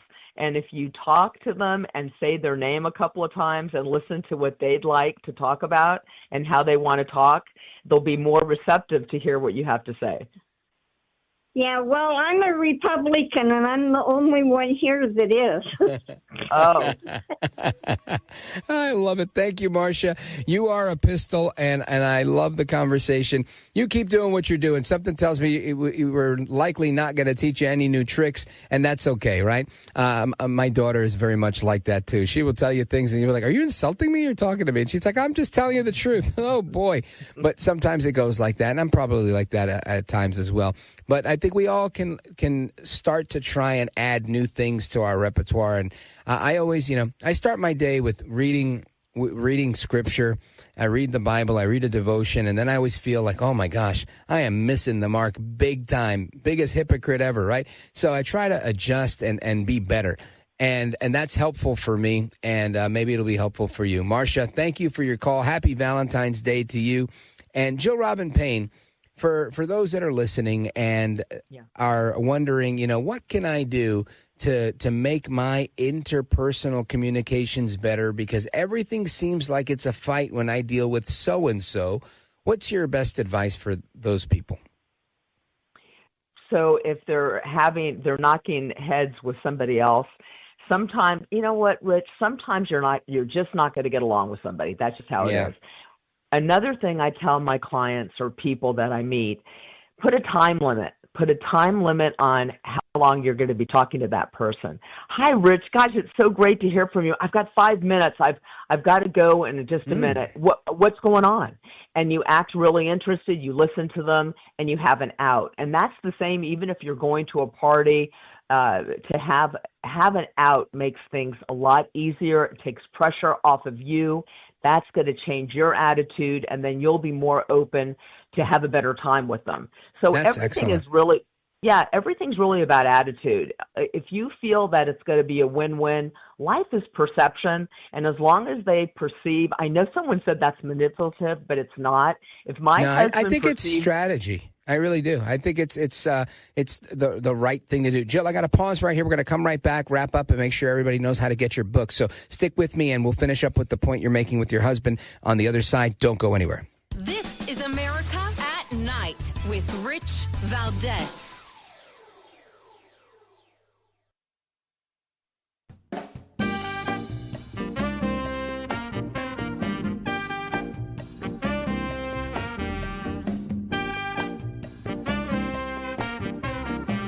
All right, amigos, we're going to do a straight hour of calls. Valentine's Day, El Trompito, Democrats, Republicans, whatever you want to talk about. I'm looking forward to the conversation. We're wrapping up with Jill Robin Payne, our psychotherapist in residence here. And Jill Robin Payne, let everybody know how they get your books and learn more about your work. Okay, so you can get my books on Amazon. I have Meeting People, It's Not a Game. That's also on Amazon. It's also on all the audio, and that's How You Meet Someone Special for Valentine's Day. It's a great book. And even if you want to make friends, it tells you how to do that. And then my website is jillrobinpayne.com. And I guess that's it. My platforms are at Jill Robin Payne. And I would love to hear from people. And I hope everyone has a wonderful Valentine's Day. And even if you're spending it with yourself, enjoy yourself and have a good relationship with yourself tonight. I love that. I want to have you back to talk about relationships with oneself. And you never finished a story about your husband, so we're going to have you back soon. Jill Robin Payne, thank you so much. Have a great Valentine's Day. Care. God bless you. Yeah, thank you. God Same bless to you. Bye-bye. Bye. And everybody, we're coming back. More from your calls. We've got calls from all over the place. Can't wait to jump into this stuff. Pittsburgh, Arkansas, Georgia, and more. Don't go anywhere, folks. Rich Valdez coming right back.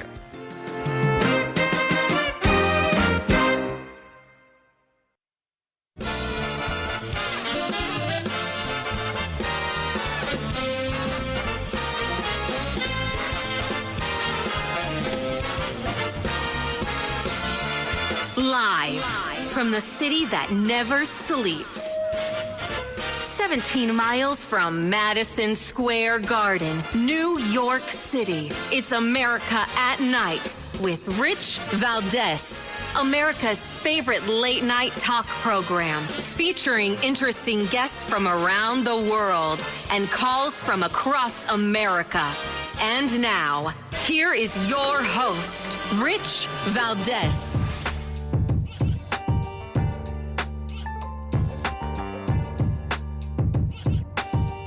Hi there, good evening, and what's up, America? I am Rich Valdez, Valdez with an S, at Rich Valdez on all of the social media.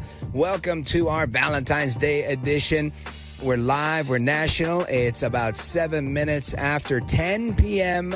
in Nashville. I am live in Nashville, Tennessee tonight, and I'm looking forward to doing a straight hour of your calls on all of the topics. We're going to be talking about immigration, Elon Musk, the DOGE service of our United States government, as well as Valentine's Day. I want to talk about Valentine's Day, the costs associated with Valentine's Day, your best Valentine's Day, your worst Valentine's Day, horror stories, success stories, memorable stories, you name it. I want you to share them with America. But I want to start with this. The federal government has begun laying off people, and El Trompito, as well as Elon Musk, have ordered some of these cuts. The federal Department of Education is in the crosshairs, but they've started with the Veterans Affairs Administration. Listen to this. Massive cuts at another critical agency. The Department of Veteran Affairs announcing the dismissal of more than 1,000 employees, a move it says will save the VA $98 million annually. It comes as the Trump administration advised all federal agencies to fire probationary employees, workers who've been on the job for less than a year. The new battlefield for President Trump and Elon Musk's effort to reshape the government is fast becoming a federal courtroom. I always abide by the courts, and then I'll have to appeal it. In the wake of the aggressive push by the duo to cull the federal workforce, cut funding, and eliminate departments, a flurry of lawsuits have been filed nationwide. And one by one, judges are putting temporary holds on the administration plans. Late Thursday, a federal judge ruled the Trump administration could not suspend or cancel foreign assistance that was in place before he took office. It comes on the same day another judge extended the restraining order preventing USAID employees from being put on leave. 14 states also filed suits challenging the appointment and authority of Elon Musk, calling it unconstitutional. Musk attacking the courts overnight, writing, "If any judge anywhere can stop every presidential action everywhere, we do not live in a democracy." So I want to get your thoughts on this because I'm always thrilled, honestly. And I know this one might be sensitive for some people like me that have family members that have served our country. But ultimately, I think we need the best people serving our veterans, not bloat, not waste, not fraud, not abuse. And I'm not saying that's the case, but we've for years heard about not having the best services for our veterans, and perhaps it's because we don't have the best people serving them. Not saying that across the board, but maybe isolated incidents, and maybe that's the layoffs that have just begun. So your thoughts on that, as well as everything else. Let us go to the phones. We talked about a lot of things tonight. Let me pull up my list here. I've got a bunch of people here. I want to start with, hold on, let me see where I left off. Let's go to Dave, Pittsburgh, Pennsylvania, KDKA, America's oldest radio station. Go for it, Dave. Dave is no longer with us. Okay, no problem. Let us go to, hold on, stick with me. I did that one already. So the next one up is going to be Robert is in Malvern, Arkansas. Karn. Robert, go ahead. Yes, sir. Mr. Rich with an S? Yes. I have really come to enjoy your show. Oh, thank you. Yes, sir. Now, what topic would you like to go? Are you Whichever going with one. the VA? Whatever you want to talk about. It's open phones. Okay. The floor Well, is yours. Okay. Well, the VA, which is doing better. But I grew up, my best friend was a Vietnam vet. He was the best man at my wedding. In the late 80s, early 90s, they prescribed him Valium. That's what the VA did. And it did not do him any good. I mean, it numbed his mind. Yeah, sadly, Robert, a lot of times these drugs, that's what they do. And it's never really a fix-all, right? It's not a cure-all. A lot of times it's just a way to mask a lot of the symptoms to help people cope. And it's not very effective. It oftentimes makes things worse. And this is, I think, a big reason why Trump and RFK Jr. are at what they're doing, right? While they're at it, because we have to be able to get better. And for years, I've heard people always make references, well, Western medicine really relies on more medication.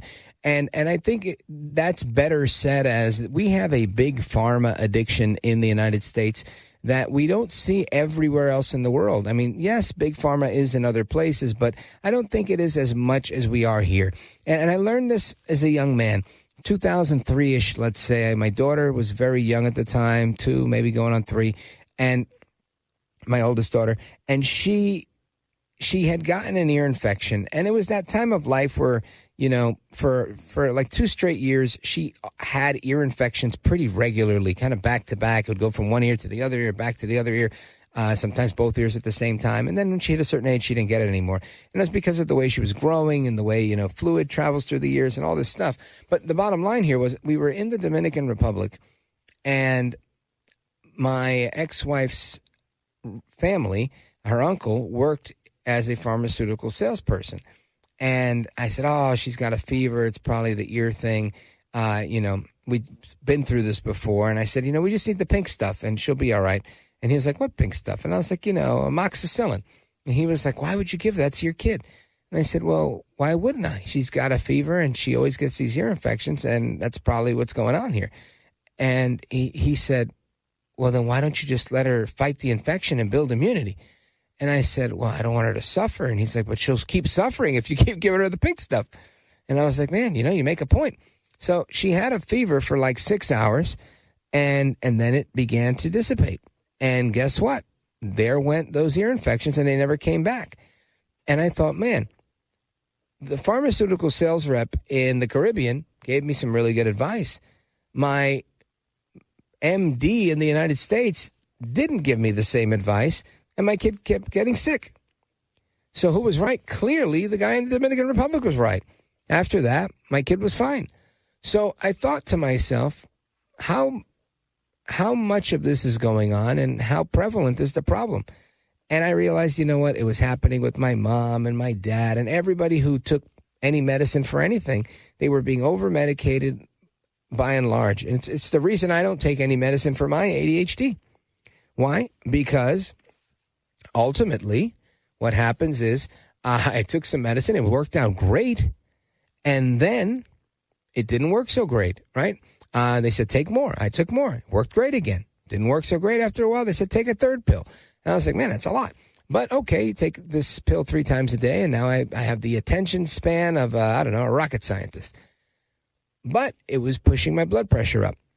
And they said, oh, we'll give you a pill for that. And I said, hold on a second. You want me to take 3 of these pills plus a 4th pill to manage the problem that these 3 pills are creating? Forget about it. I'm going to be scatterbrained and all over the place, and it is what it is. And I've opted to go that route. So my point is, yeah, I think we have a problem with big pharma and addiction to big pharma. I'm glad what Trump and RFK Jr. are doing, and I'm glad you brought that up through this story in a roundabout way. I really appreciate it. Shout out to you guys in Arkansas. Thank you, Robert. Happy Valentine's Day to you and yours. And folks, we're coming right back. The rest of your calls and more. We got calls in Texas. We've got calls from Georgia, Kansas, Montana, New Mexico, and so much more. Don't go anywhere. This is America at Night with Rich Valdez. Call now, 833-4VALDEZ. That's 833-482-5337. 833-482-5337. for Valdez. That's Valdez with an S.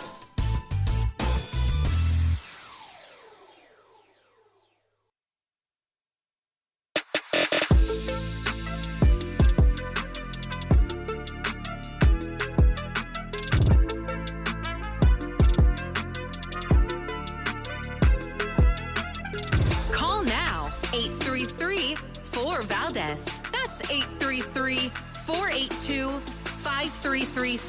833-4Valdez. That's Valdez with an S. The amount of misinformation that has exploded because people are chasing retweets of a lie has been really painful. Like, we are, especially in terms of social media, we are on the platforms of billionaires. The platforms of billionaires. And of course, AOC has been running a webinar letting illegal immigrants in the country know what their rights are. She's doing it with immigration lawyers, and she's telling people, hey, look, this is how you can avoid getting deported.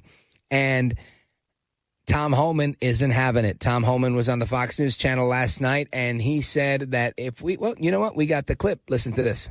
Tom, you got AOC out there, Alexandria Ocasio-Cortez, Congresswoman, putting out a webinar, doing a webinar to help illegals avoid, I guess, apprehension, giving tips about how to continue to remain in the country and ultimately game the system. And I sent an email today to the Deputy Attorney General. At what level is that impediment? Is that impediment?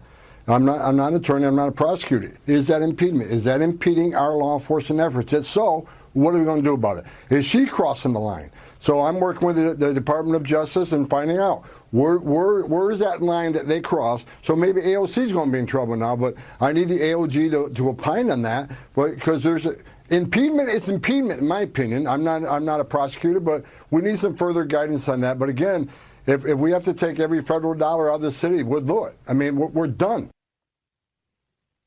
So there you have it, Tom Homan. And I'm wondering, what is what? Right? We're going to find out. Does AOC, does she get in trouble? Does she not get in trouble? I don't know. Let's find out. Let's go to Sandra. She's in Membrist, New Mexico, KNUW. Sandra, go right ahead.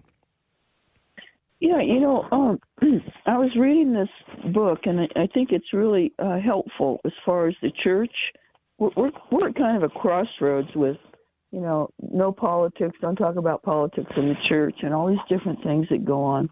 In fact, we need to describe our country as a representative republic, not a democracy. Franklin Graham said a few years ago that Christians should hold every office in the country. And that's probably the only way that we can keep this ship going in the right direction.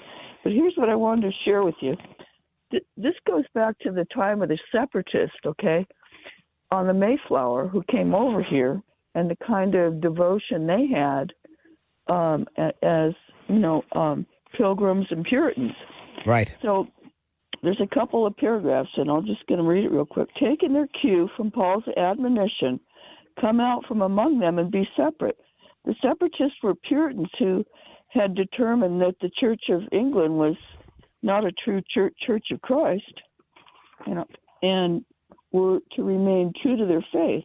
They must form a church of what were known as visible saints, members of the elect who upheld each other in the proper worship of God. If members of the congregation strayed from the true path, they were admonished. If they failed to correct themselves, they were excommunicated. Purged of the ungodly, a separatist congregation shared in an intense fellowship of righteousness that touched every facet of every communicant's life. The separatists believed in spiritual discipline, but they also believed in spontaneity. After the minister concluded his sermon, members of the congregation were encouraged to prophesy. Instead of looking into the future, prophesying involved an inspired kind of improvisation, and an extemporaneous, I'm not pronouncing that right, attempt by the more knowledgeable members of the congregation to speak, sometimes briefly, sometimes at great length, about religious doctrine.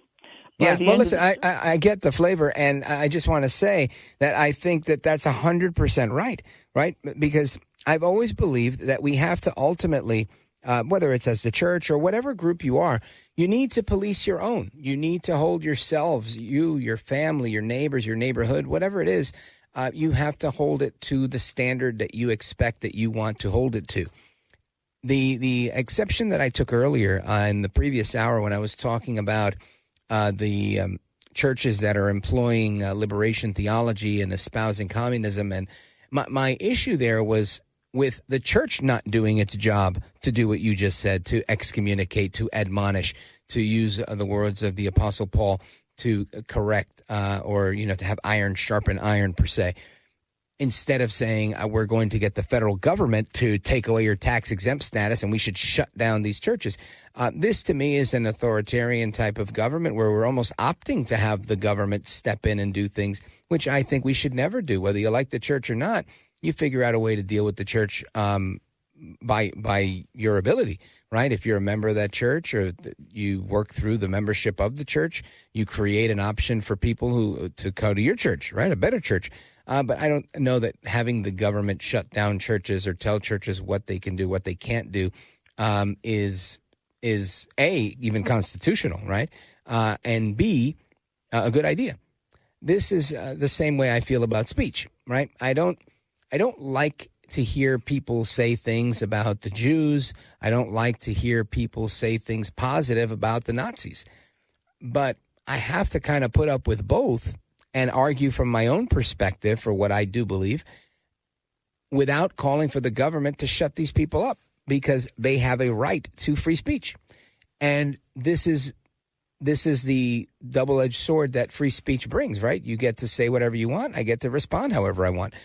That's how it works. And we can't necessarily ask the government to intervene in every situation. And when we do, we've got to be very careful, making sure it's maybe through the courts or some sort of clarification of law.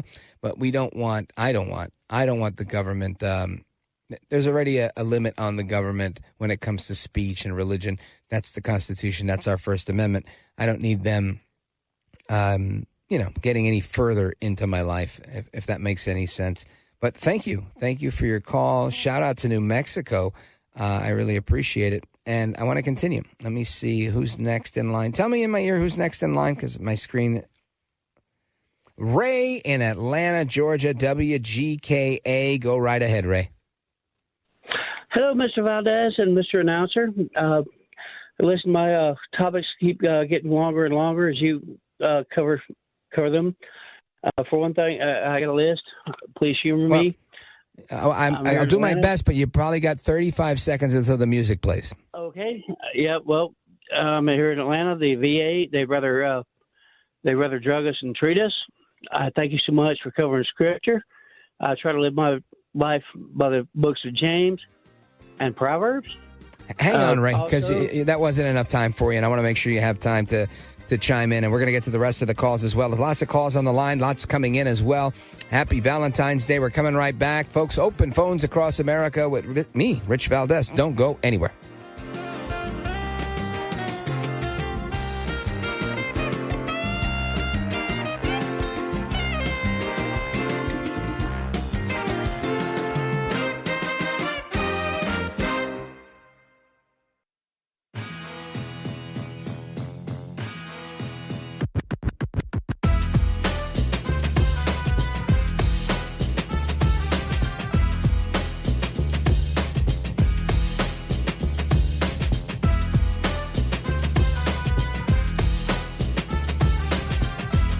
You're a tremendous guy, the great one. You come from the coaching tree. It's like being from the Bill Parcells coaching tree. The great one, and they call me the greatest one. You know that? They call me the greatest one, but Mark does a tremendous job, Mark Levin, and you do a tremendous job. The greatest call screener, by the way, in the history of the world. America at Night with Rich Valdez. Oh, I see it all the time. They tried it, then they stopped. That wasn't. They have many different things of hatred. Actually, Elon called me. He said, they're trying to drive us apart. I said, absolutely. No, they said, We have breaking news. Donald Trump has ceded control of the presidency to Elon Musk. President Musk will be attending a cabinet meeting tonight at 8 o'clock. And I say, it's just so obvious. They're so bad at it. I used to think they were good at it. They're actually bad at it, because if they were good at it, I'd never be president. Because I think nobody in history has ever gotten more bad publicity than me. I could do the greatest things. I get 98% bad publicity. I could do, outside of you and a few of your very good friends, it's like the craziest thing. Again, that's President Trump in an interview with Elon Musk, appearing jointly on the Fox News channel, clarifying that love is in the air, and putting out a tweet on the White House Twitter account wishing everyone a happy Valentine's Day with this poem: "Roses are red, violets are blue. Come here illegally and we'll deport you." It's got a picture of President Trump and Tom Homan with a pink background with lots of little hearts. And I want to continue our conversation. We left with Ray. Ray was in the middle of making a comment. Ray, go ahead. You got a minute or so. Hi, Mr. Valdez. Thank you for having me back in. Listen, you've covered a lot of ground. Listen, if it wasn't for the blacks and Hispanics, I was raised WASP. If it wasn't for you guys, I'd have been so long ago.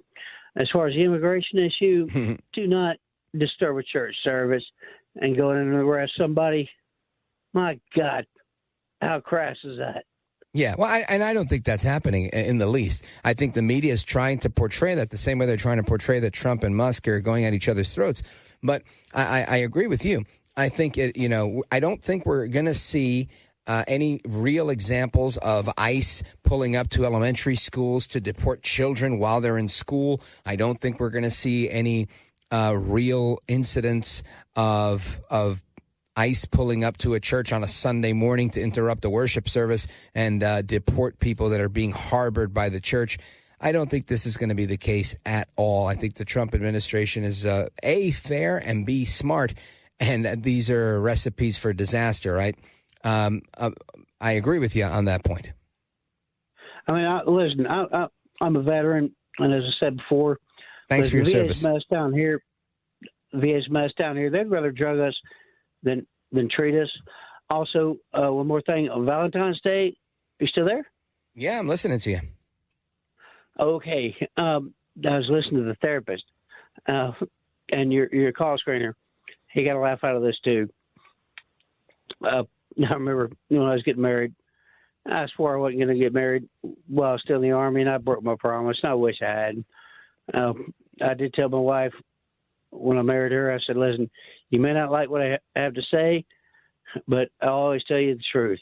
Well, I found out I could do her at a roundhouse, and it was really embarrassing one night when I called my platoon sergeant and said, she hit me with an iron board. You got to be careful with those roundhouses, brother. Thank you for the call, Ray. I appreciate it, man. Shout to everybody in Atlanta, Georgia, and Ray in particular, WGKA. Let us continue. Count Delacula, who is the next person on the hit parade, sir? Alan in Amarillo, Texas, KGNC. Go right ahead, sir. Hey, Rich, I listened to you several times after the course of an evening, but in the area where I'm living, actually, it's closer to Lubbock. You're on KRFE, but it's delayed. Ah, gotcha. In order to call your show, I am listening on other stations that I get, because you're very well here, and I need to talk to you live. I disagree. We agree on things. I think you're as Alan, I'm going to put you on hold for a second because I can't hear you.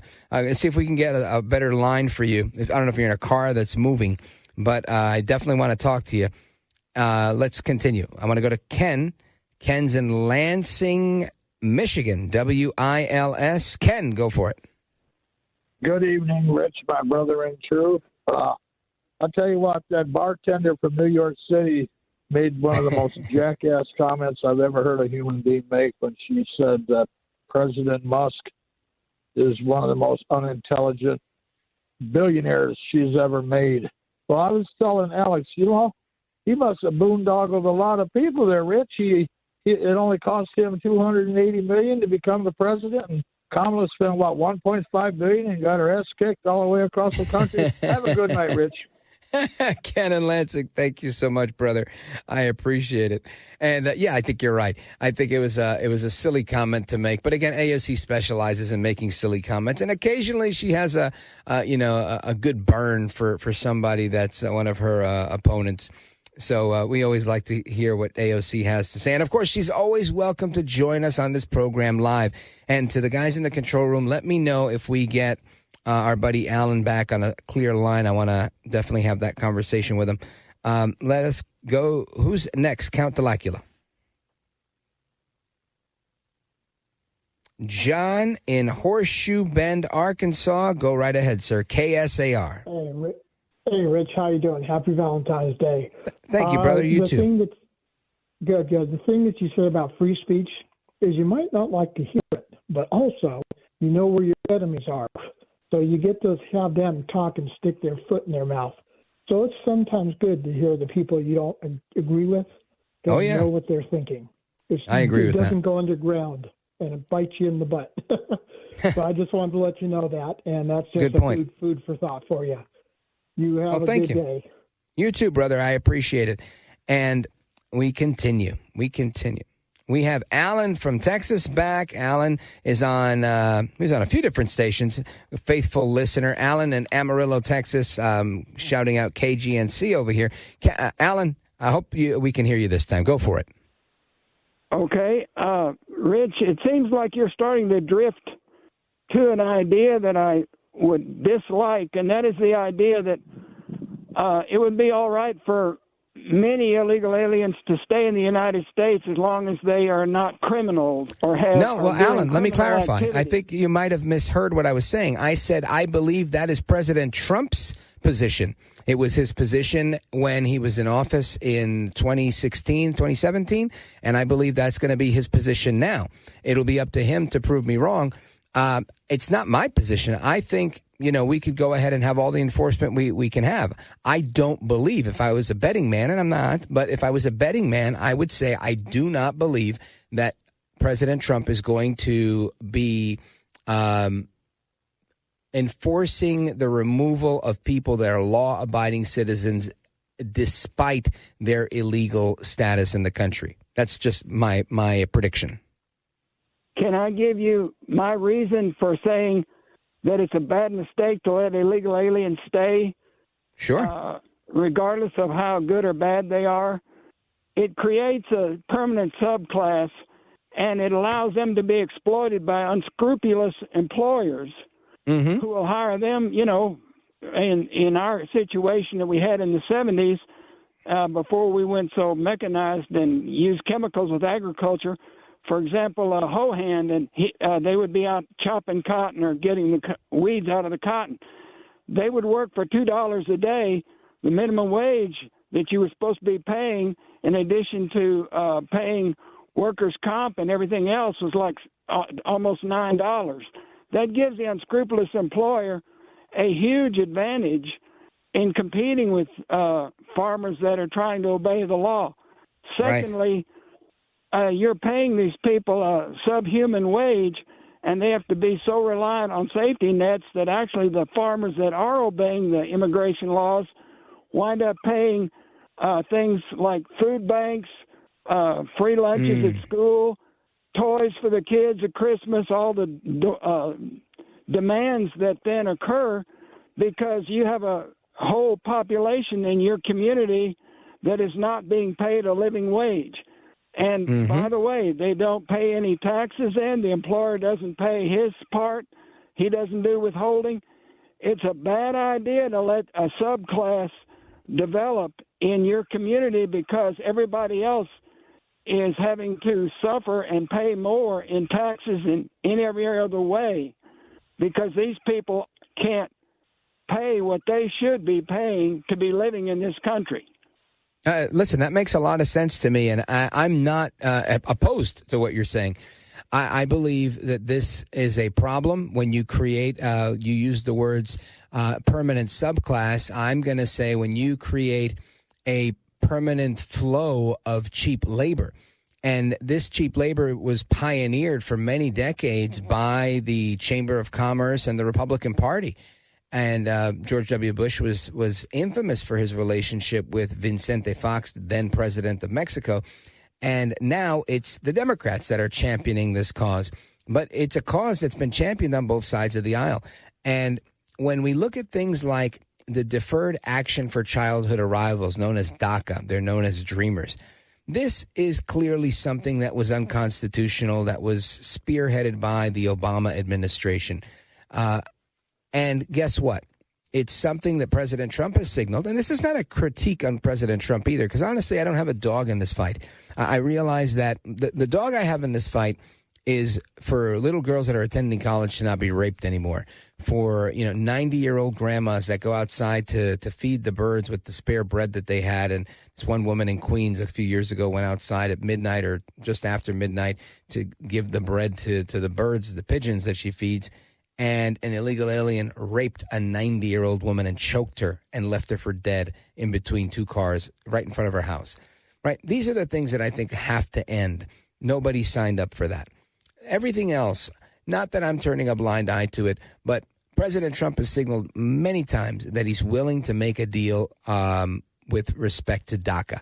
My particular opinion on that is that this is an unconstitutional judgment from the court, and it should be resolved. I think the Supreme Court actually weighed in on it last year, I think, and they said what happened, and it can stay. I don't know if it was a Supreme Court or a federal court. I'd have to double check.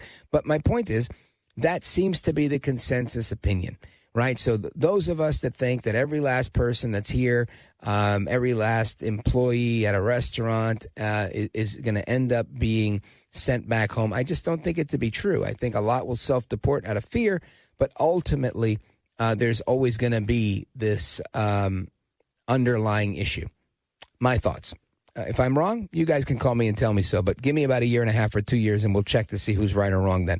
Thank you, my brother. I got to take a pause right here. Coming right back. Don't go anywhere. This is America at Night with Rich Valdez. Call now, 833-4VALDEZ. That's 833-482-5337. 833-4VALDEZ. That's Valdez with an S.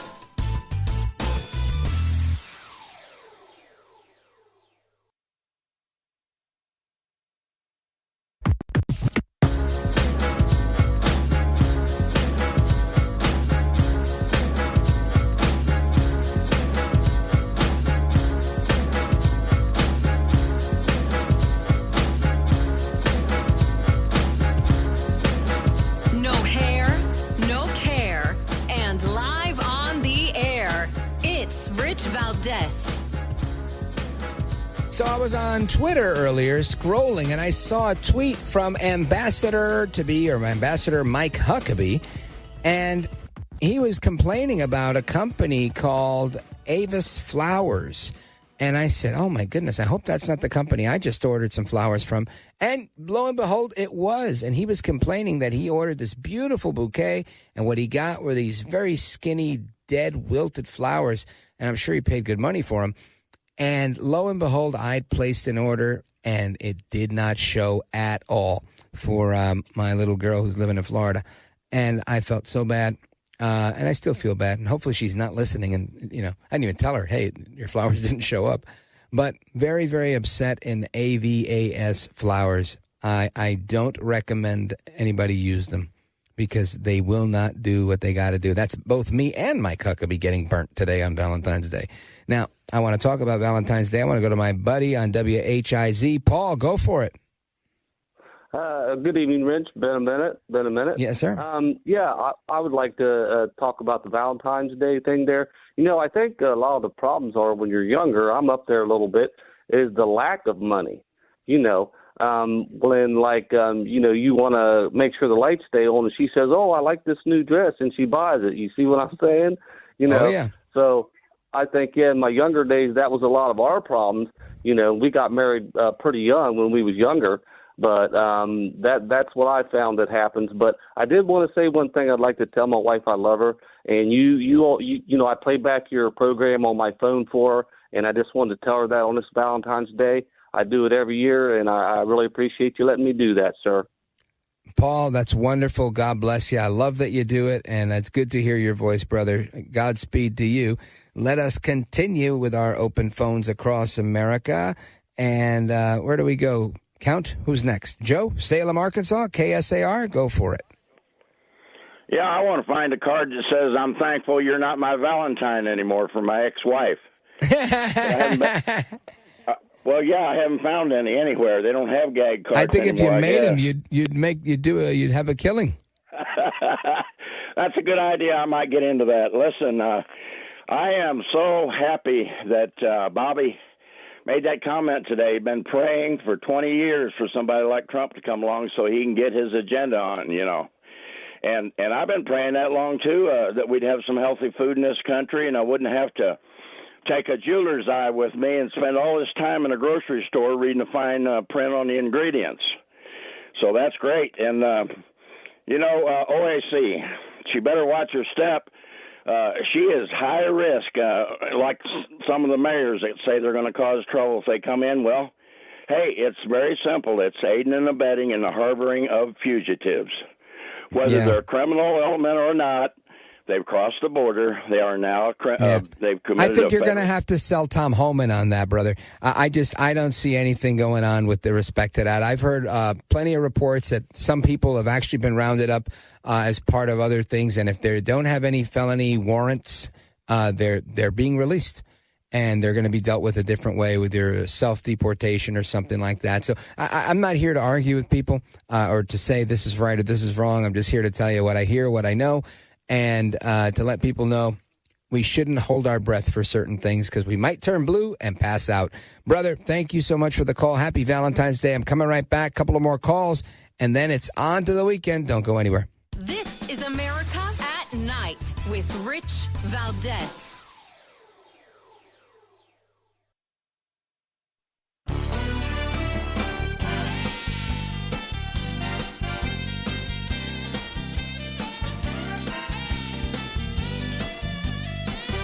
All right, open phones across America. It is the speed round, so keep it quick. Let's go to Steve, Atlanta, Georgia, WGKA. Steve, go right ahead quickly. Hey, Rich, you're one of the most, you are actually right now the most talented person on the radio, AM, in Atlanta. Very kind. Thank you, I sir. I really mean that. Anyway, so I wanted to know what you think about this. Do you think there should be a law passed through Congress that says that if you are convicted of a federal crime in D.C., should you be able to be tried in your local federal jurisdiction? Well, I don't know. I think we'd have to figure out what the benefit of that would be. I figure you're alluding to the fact that there's too many Democrats in D.C. and that they can't get a fair trial. That's something that I guess, we could try to argue for. But I don't know that, that was the problem with J6 and with Trump. Maybe it's something we should look at. I'd have to look at it more because I don't know. Sometimes I feel like if it's not broke, don't fix it. But it might be broke. So it might be something we got to look at it. I want to give a shout. Thank you, Steve, for your call, by the way. I appreciate your kind words. With 49 seconds to go, I wanted to go to my buddy Frank in Evergreen and my buddy Tony in Montreal, but it would be a disservice to either of you to rush you off the phone as the music is creeping in. So I want to wish everybody a happy Valentine's Day and thank everybody for their calls. I apologize for not getting to everybody that is on the line, but I thank you for calling. I thank you for sharing your thoughts, especially those that disagree with me. I love to talk to those people, and I try to give you as much time as I possibly can, and I'm pretty sure more than any other host out there. Hasta la próxima. Take care. Good night, and God bless you, America. I'm Rich Valdez.